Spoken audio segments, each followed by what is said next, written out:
Welcome to the AI in Education podcast. Juliana Peloche, you're dialing in from hopefully WA today, but I never know with you because sometimes you're in New South Wales or beyond. Where are you today and what you're working on?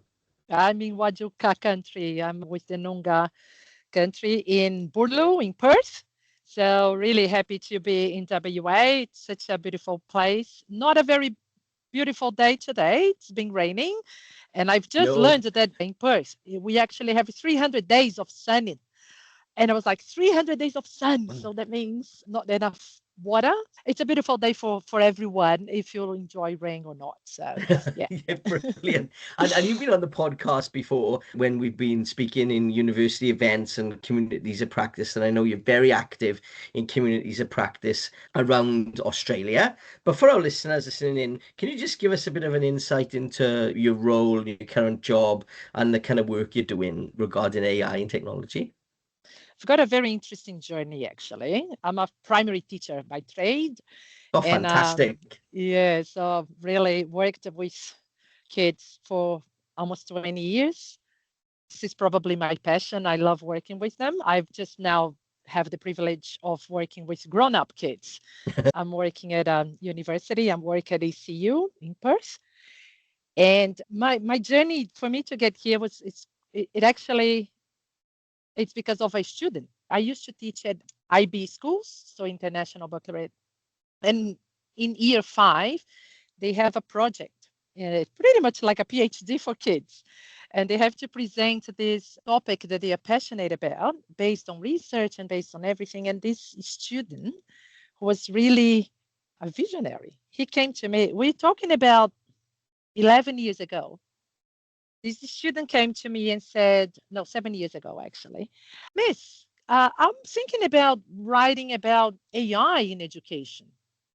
And I was like, AI in education? Yeah, I really think that this is the next phase of our lives. And I was like, I didn't know much about it. And I was like, you mean like robots teaching?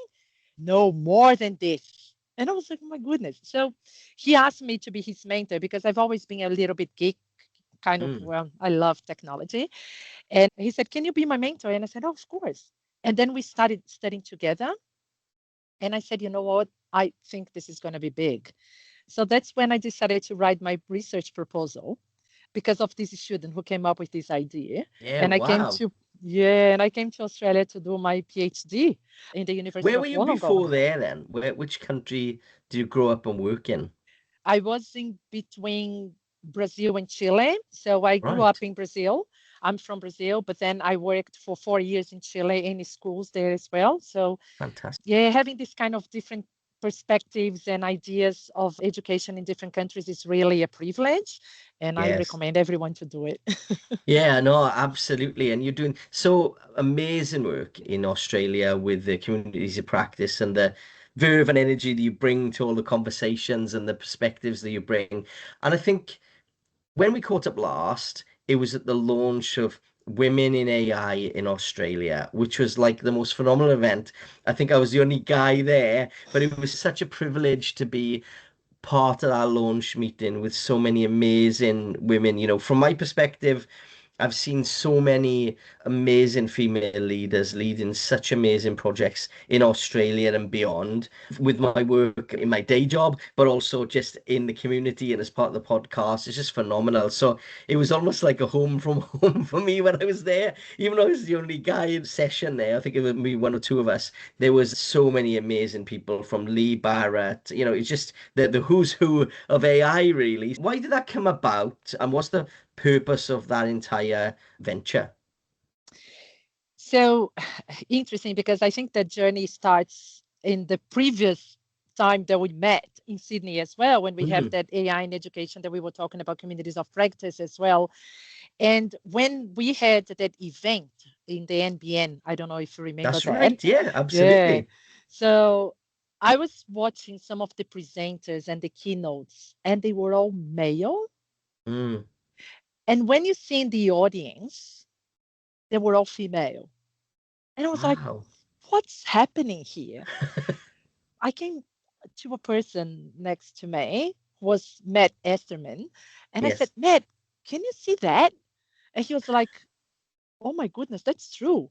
Like we have a panel of men, we have like 2 or 3 Mm. women, but the rest was all male presenters. And I said, and all the women that were contributing in the audience were fascinating. Like they were asking Yes. questions that I was like, this is so good. Mm. And then Matt said, I think you have to do something about it. And I said, yeah, I think I do. And then he said, I have someone that I want to introduce to you.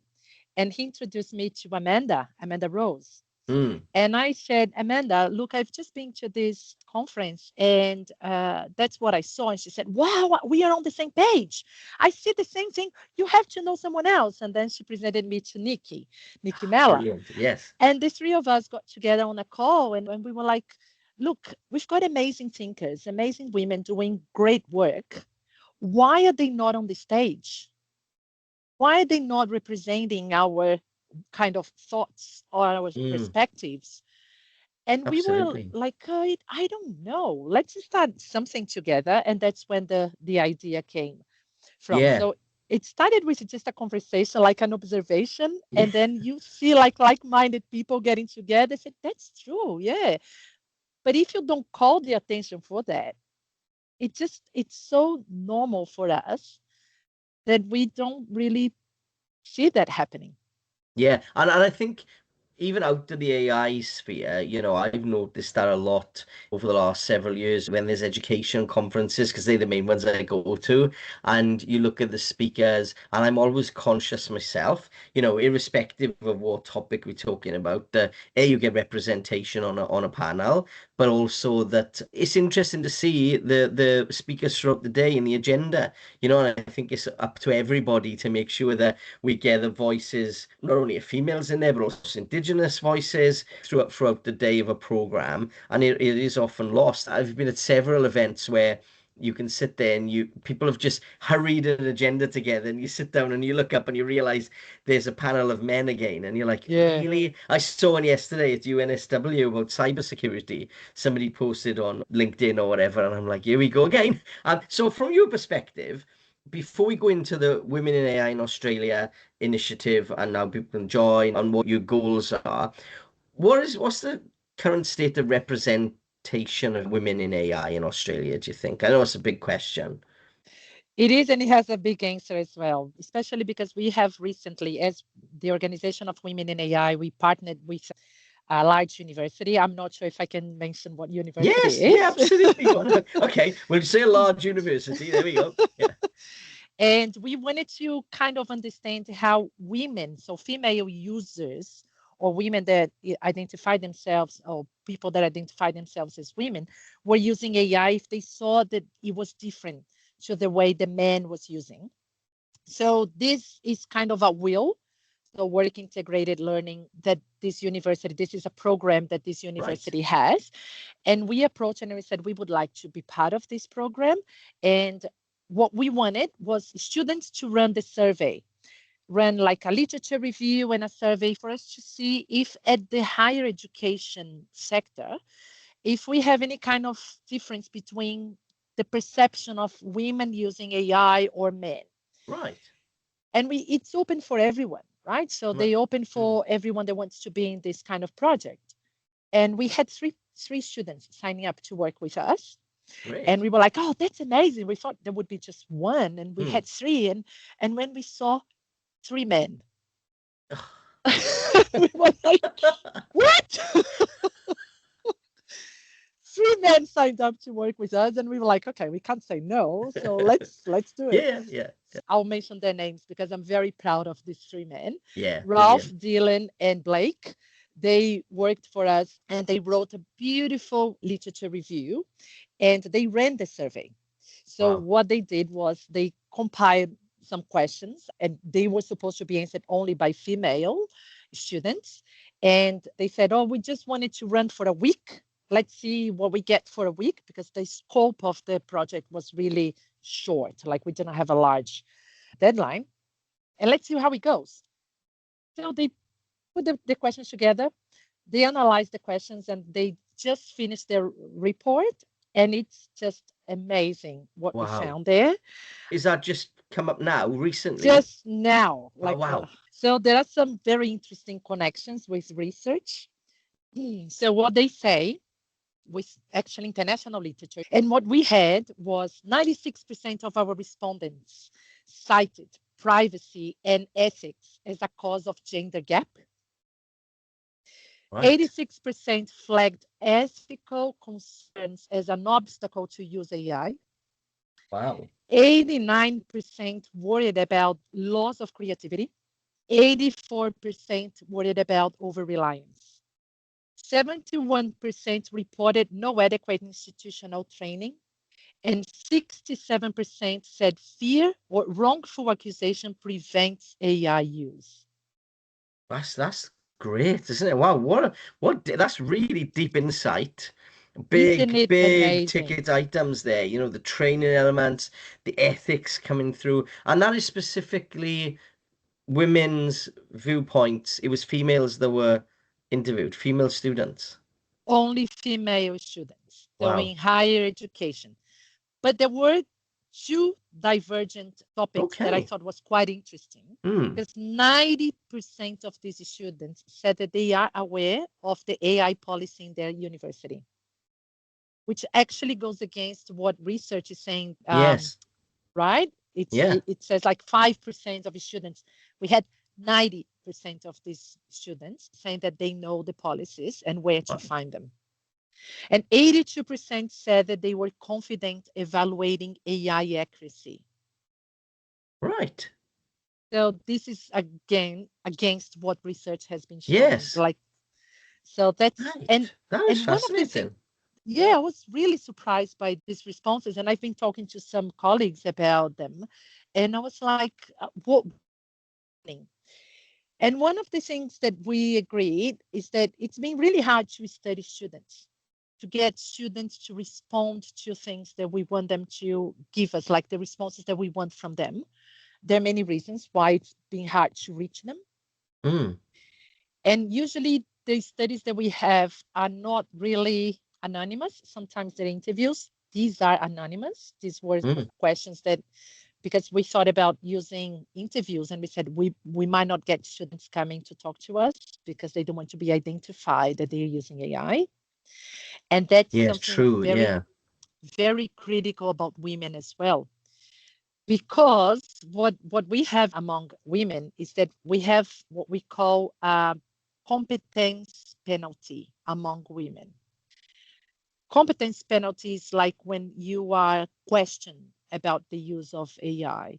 So whatever work you produce with AI is felt like not very reliable. And this competence penalty is really higher among women. It's 13% of women are penalized against 6% of men penalized. Wow. Okay. So let me replay that one back then. So that competency element, because we've heard some inklings of that before. Is that suggesting that women more concerned about the use of AI when they are like doing something and they're getting pinged more, or have more integrity in the way they're using it, whereas men kind of tend to just throw things in and they're not too worried about it and they just crack on. Is that what underlying what's coming up? Exactly what is the literature saying. So men are more inclined to experiment and just Yeah. try things.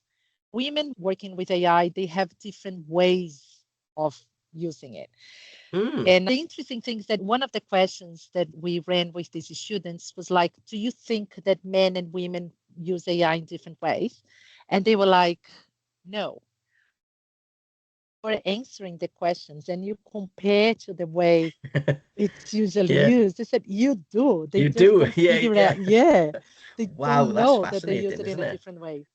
And one thing that came up that was really interesting is that women need to trust the AI output before using it. So if they are Yes. not sure, they're not going to use it. But coming back to the competence penalty that you were saying, what happens is that when women use the AI tools, we're not talking about only generative, but AI tools, they Mhm. can be not only pinged, but kind of judged to be less competent because they Right. relied on this. And this happens more often among women than men. So if we have this competence penalty, Right. 13% of women can be penalized against 6% of men. So Right, that's the that's very differences. dangerous, isn't it? Yeah, it is a vicious cycle. Exactly. This is like a intrinsic trait between genders. And I'm thinking, Yeah. the high school teachers listening in today is like, I'm thinking of it as a teacher and thinking, well, the girls in my class will use the AI tools in a different way to the boys. And we are seeing lots of girls getting quite upset when integrity is pushed, when things happen in that area. So they kind of are careful and they're thinking about the academic integrity of what they do, whereas boys will just push stuff in. So teachers really need to be cognizant of how they can approach this in a classroom, I suppose. And similarly, obviously, in an academic lecturing setting. And I think that's why the women in AI approaches are very focused on the schools as well, because I think this Mm, starts this idea of women are not for tech or for maths, right? This starts very early. And if we see the uptake of STEM subjects in schools, mm. they're mostly for boys. They're not really for. So we have to start thinking about what are the mechanisms, what are the strategies that we have to start putting in place to get these girls interested and thinking that this is for me. This is not because I'm a girl that I'm a less capable kind of person. Yeah, absolutely. Yeah. And I totally relate to this because I remember once when I was in year six and I was having some issues with maths because I didn't like the teacher. So it was more like a problem of relationship than anything else. But when I came home and I told my mom, saying like, "Oh, I'm really struggling in maths," she looked at me and she said, "Ah, that's normal. You're just like me. We women, we were not born for that." Yeah. So Kills me. it's Yeah. these narratives. It kind of stays there. It was only Yeah. when I went to university and I was getting ready to be a teacher and I had to relearn maths. I said, "This is fascinating." Yeah, yeah, that's right. There's so much to unpack there, isn't there? With the women in AI in Australia, the obviously the three women that you three, Nikki, yourself, and Amanda, phenomenal women leading in all different areas. What is the main objective? So you said you're going to look at education and support there. What would your kind of main activities be in the next year? What do you need people to mobilize around if there are any women listening into the podcast today? So first thing that we want is to give space for women to shine, to connect, to feel that they are supported, to feel that they have space among these other cohorts. I had a very interesting person coming to me and say that I have to be careful not to be polarizing. And I was like, I was thinking about what they said, and I was like, this is not exactly polarizing. It's trying to find the balance. There is a space for everyone. It doesn't mean that if women start taking the stage, then men won't be able to use it as Mm, well, right? But we need to give space for these women to be sharing their things, to be sharing their initiatives. And Women in AI Australia intends to do this. I'm putting together a number of webinars. And the first one to mm, open will be Lee Barrett. So I'm very, very mm. happy that Yay. she's so women from different areas, they will be talking about what they do. The intention with these webinars is like we're gonna have this asynchronous and synchronous. So it's gonna be something that I'll be sharing the link everywhere, and then it will be hosted on our website Mm, because we want to inspire other women to feel like I can do that. Oh, I do that as well. Maybe this woman is doing this, and I'm also doing this, but she's speaking on a webinar and putting her yeah, face. So it's really inspire and empower these women to be so good. feeling included, to be Mm, part of the conversations. And we also have a couple of workshops coming up in which that's when we want to empower a little bit more. So very basic stuff that women sometimes feel that they are not ready for it because they don't have the background knowledge. Let's start mm, from the beginning. Let's start from scratch. Let's start from something very simple because that's something else that the literature is telling us. The women always think that they are less capable because they think they are one step behind. I'm afraid I'm not going to be able to understand what they say. Or AI, this is too complex. Yeah, and I suppose even like digging into the general, one of the general societal issues around maternity leave and things like that as well. When people are out to work and bringing up children and things like that, it's also a good opportunity for people to reskill and learn and do things. It's such a big opportunity now to be able to use AI to work from home, to learn new skills at the same time, do micro credentials. So putting those workshops on must be amazing. And Such I a good think idea. that's one of the dreams that I have, to open conferences, lineups, and have women with names that everyone knows. Yes, exactly. Yeah. Not the same people, the same men all the time. Mm, Because if you talk about AI, first names that come to your mind will mm, be male names, mm, especially in Australia. What we have leading the mm. field, the sector now, is really men. And we have so many amazing women. I would like to I say, like, agree. I would like to put out there initiatives such as Selena Tenakov. She's got like an amazing AI thinker. It's Mm. thinkery. It's an amazing resource. It's free. It's out there. Everyone I can know. use. Who knows I know, about it? and we're No one women does. like leading communities as well, like Simone over in New South Wales, and yourself leading Absolutely. communities. It's yeah, like I see it all the time. It was really funny because it's not lost on us with the podcast, us being two white guys. It was really interesting. Since January, we were looking back, and we'd only interviewed one guy between January and like now, and we're like, this is saying something here that it's the women's voices that are actually doing really innovative things, having a big impact. There's two elements. You said you were working with Catholic University. There's also that element that the Catholic faith is leading ethics in certain ways, thinking about that in a more meaningful, altruistic way. And I think when we're having discussions about AI generally in society as well, I think it's absolutely important to bring women along on this journey of conversation because 50% of society and the fact that yeah, it's a very different point of view with Completely care different. and ethics and coming out to that research that you said there. Very, very interesting. It's like almost like the human flourishing again, rather than the bull in the china shop of let's just push this project through. So that's fascinating research. Yeah, and I think that we have to understand that the laws of not including women is not only for women. There is a loss for everyone. There are perspectives, as you said, that have been missed, and even Absolutely. financial loss, right? So there is one study talking about the how much the US loses as we have less AI literate women in the field. Yeah. So it's not like hundreds, it's billions of dollars that are Yeah, lost every year. absolutely.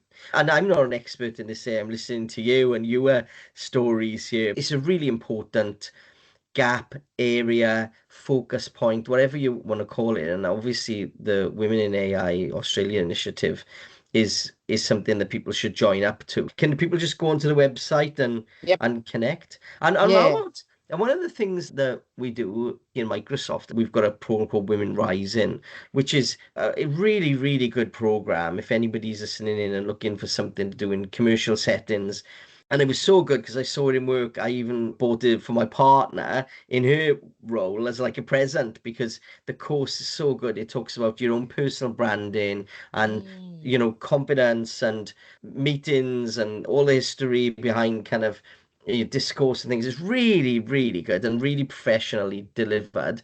But then there's also going by the side of it like a male ally course, which I did for the women in AI in Australia because it's new anyway.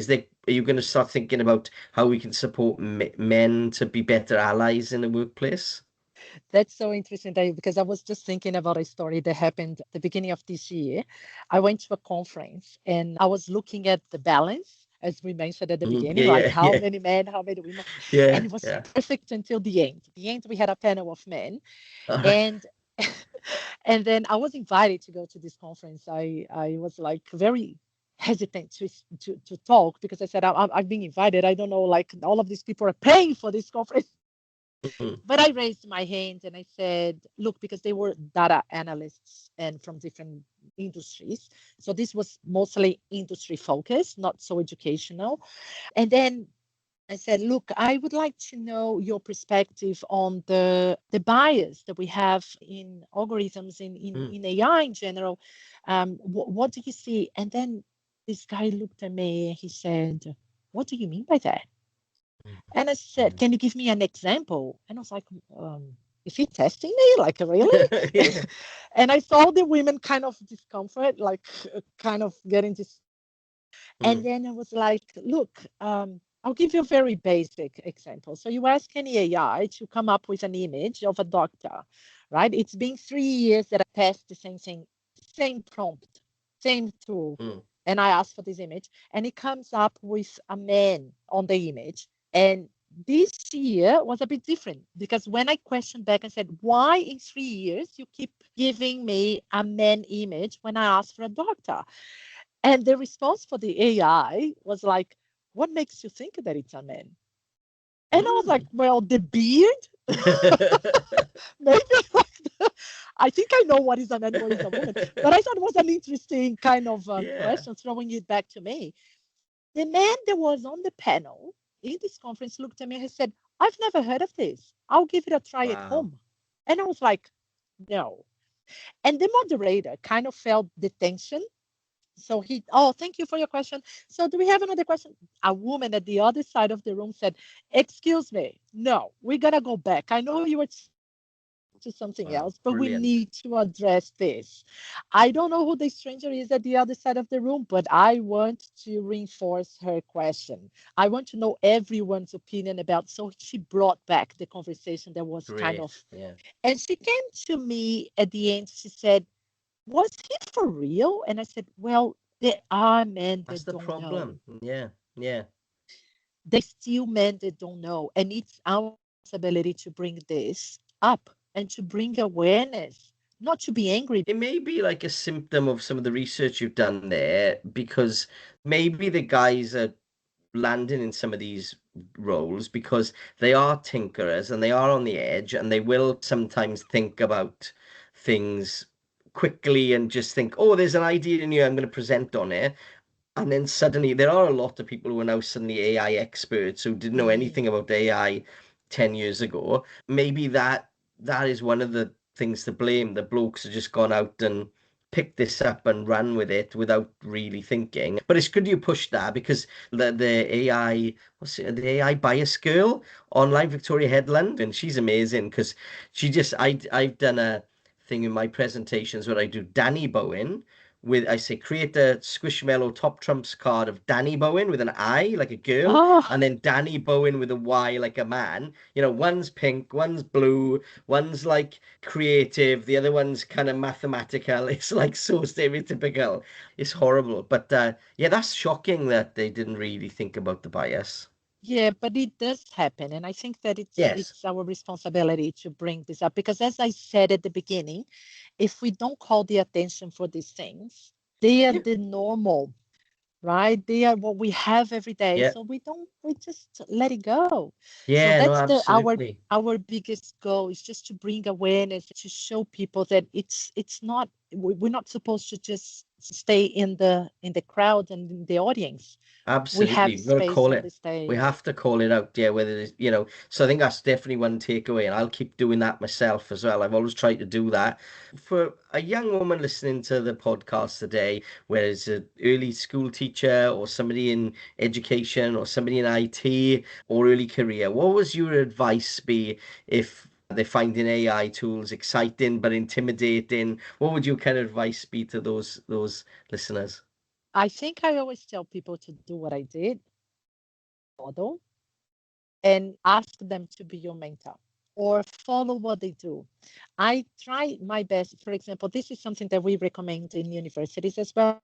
That part of the recommendations is mentorship for women by women, because they need to be empowered. They need to feel that they are capable of doing that thing. And they Mm, only will see that if they see examples of this happening, if they see more women on the stage, if they see more women as developers. When I did my PhD, and my PhD was in AI in education, I had a very hard keeping the balance between female and male participants. Mm. Because among the developers, what we had only men. I Yeah. couldn't find any developer, a female developer. And I had to write this on the limitations. I said I did not have the perspective of female participants because I just couldn't find. And I would Mm. love to have that example. I would love to have someone say, this is what I can do. Right? This Mm. is not, I might not want to do that for the rest of my life, Mm. but this is what I can do. So find someone that can be a role model for you. And I feel that women that are humble and put their faces out there and say, look, I can help you. These are the ones that should be your role model. These are Yeah. the ones that you Yeah. should go with. Yeah, and I there are so many, aren't there? There's like, so I'm many. just thinking, well, as you're talking there, you've got yourself, you've got Lee Barrett, the three, obviously, the three of you that started this, Nikki and Amanda, just amazing. There's so many people out there. Michelle, we had on the podcast previously as well. There's so many people in this area. Who are your go-to people? I can just keep going, like Simone with the community stuff. You've got Sarah Ratner over in AIEOU in the Open University over there. Like my supervisors, like it's just yeah, who you go to people that you're following at the minute that people should follow. I really love Ratna. Sarah Ratna is coming here to I know, yay! WA. And I was invited to be part of the thinking tank that is going to be by the Fogarty Foundation. So I'm one of the stakeholders in the Fogarty Foundation as well. So I'm really looking forward because I think Sarah Ratner has got like the ideas and she's so brave. That's the thing. Like she's not afraid of saying what she thinks. And Mm, she's always got research behind. So yes.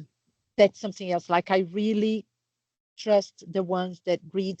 And yesterday I went to a presentation on deep fake.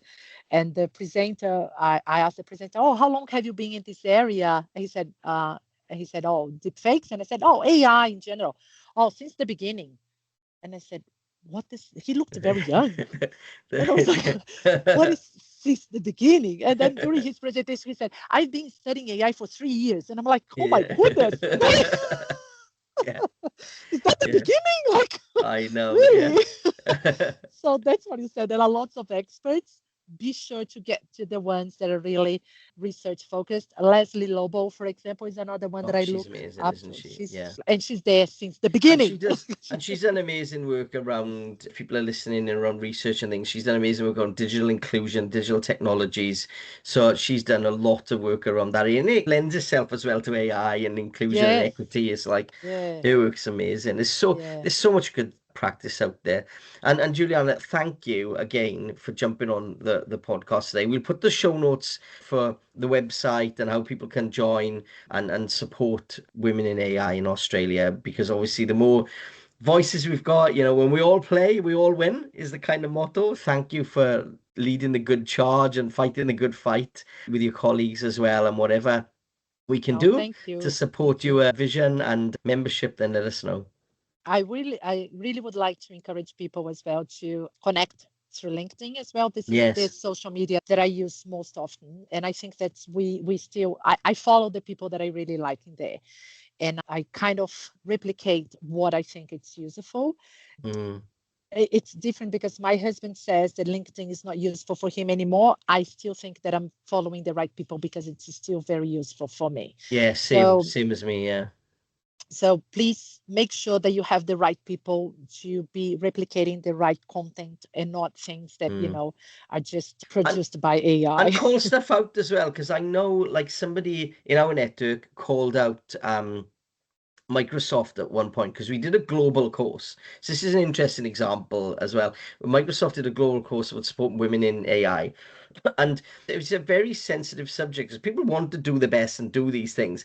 But the question was, well, why are we doing something specifically for women for AI? I think it's important to call things out that we see on social media, on LinkedIn, if we're in events, whether we male or female, that we call out imbalances and gaps that we see. So thank you for making the awareness of that as well, Juliana, and we'll No worries. definitely all sign up and join. Well, thank you so much for your time today. No, thank you. It was lovely. Thanks, Juliana. Take care. Yeah.